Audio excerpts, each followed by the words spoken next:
The film industry is full of amazing art that transforms the way we look at the world and even takes us to new ones, with some of the best storytelling in the history of humanity, potentially. And then there are those movies that are just terrible. Some of the best directors even have movies they may wish they could make everyone forget about. And back in 1969, the Directors Guild of America came up with a creative solution to save directors from having their name on just terrible movies. That solution was a director named Alan Smithee, one of the most renowned directors with over 120 IMDb credits to his name. But why isn't this director as well known as he should be? And how did he get to direct so many terrible movies? Well, let's take a look at the myth, the legend, Alan Smithee.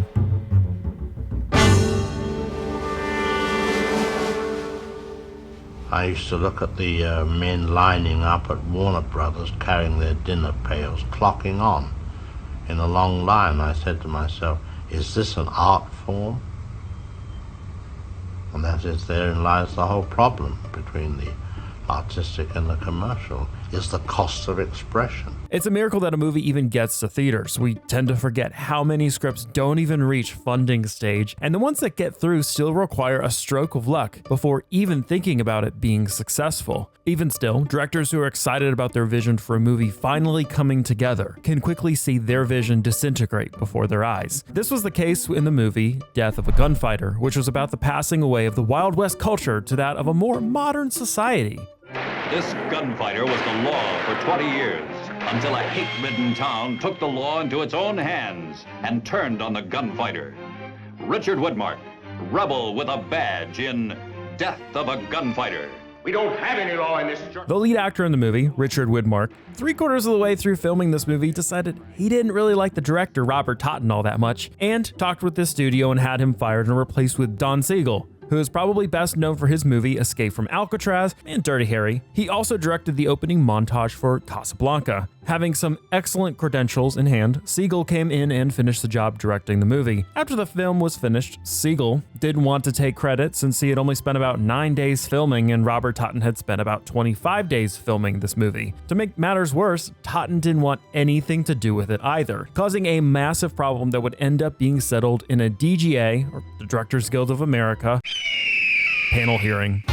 Speaking on behalf of the delegate, Directors Guild of America, I would like to thank you for giving us an opportunity to be heard before this distinguished committee and to take our first steps before you in our search for redress of a grievance. Before 1968, the DGA did not have a policy in place for directors to use pseudonyms. This essentially protected the directors from having producers or studio executives decide to use pseudonyms in place of the director's name, allowing a director, in a sense, to make sure his name was used to build up his profile. This is all based around the auteur theory. The auteur theory, qui n'est pas exactement ce que ça a été en France, où ça a été la politique des auteurs. C'était ça la politique des auteurs. C'était né d'une phrase de Giraudoux qui disait « Il n'y a pas de pièce de théâtre, il n'y a que des auteurs ». This theory essentially tried to connect the director as being the author of a film, that so much of a personal nature is transferred from a director that it essentially manifests the director's style in the movie itself, making them a sort of author of the film. And this really took off in the 70s, with studios giving directors way more freedom than they had previously had due to this theory,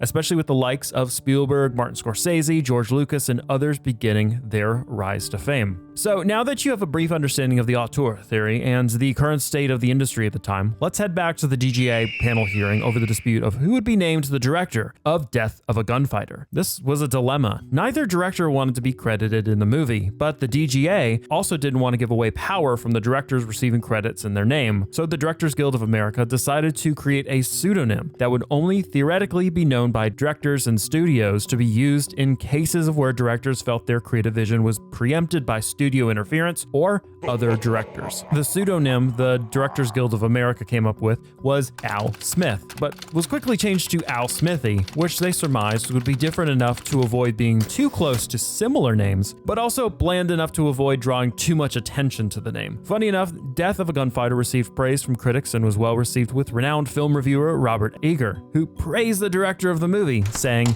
Director Alan Smithee, a name I'm not familiar with, allows his story to unfold naturally. He never preaches, and he never lingers on the obvious. And this worked so well, they decided to use it going forward. Bob Woolsey, head of film production at Vancouver Film School, said, "As directors became more prominent and more powerful, they expected to have full creative control over their films. So whenever studios would throw their weight around and tamper with final cuts of film, directors would take their names off of projects and replace it with Alan Smithee." But there were rules to when this could be used. In a Vice article, Tel K. Gainson, a movie producer, said that the studio had to admit that it had taken control of a film from the director. For instance, before it could use the name, they also required that the director remain anonymous. Which leads us to the most famous use case for this pseudonym, David Lynch's Dune.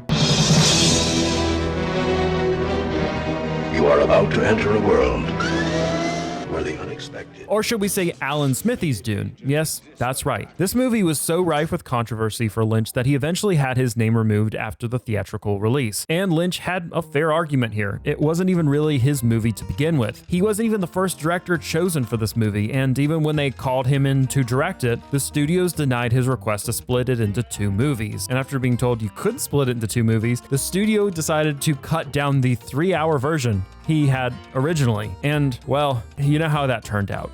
You are transparent. So from 1969 to 1997, the name Alan Smithee continued to gain credits for worse and worse movies, being a useful tool for directors just wanting their names to be associated with terrible films that they had no creative control over, or at least they said that. But unfortunately for the Directors Guild of America, the unspoken gag order over the pseudonym was quickly fading away, and slowly came to a head with the 1997 movie, an Alan Smithee film, Burn Hollywood Burn. This is the inside story on the greatest action-adventure film ever made and never seen.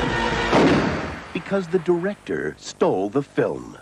I didn't want to release another terrible movie. This movie literally was a meta take of a director named Alan Smithee who tried to take his name off of a film, but the only pseudonym available was, well, you guessed it, Alan Smithee. Ironically, the movie itself was terrible, despite some weird celebrity cameos like Sylvester Stallone and Whoopi Goldberg and Jackie Chan. Because this film was awful, the director Arthur Hiller decided he didn't want to be named as the director and had his name replaced with Alan Smithee. And even though you might just think that this is a marketing ploy, it's not. The writer and co-producer Joe Esterhaas made a statement about this, saying, "I was informed this afternoon that Arthur Hiller has removed his name from an Alan Smithee film and will be using a pseudonym. Since the Directors Guild stipulates that only the pseudonym a director can use is Alan Smithee, I guess that means an Alan Smithee film will be an Alan Smithee film. I know some people will think this is a guerrilla-style publicity stunt in a guerrilla production.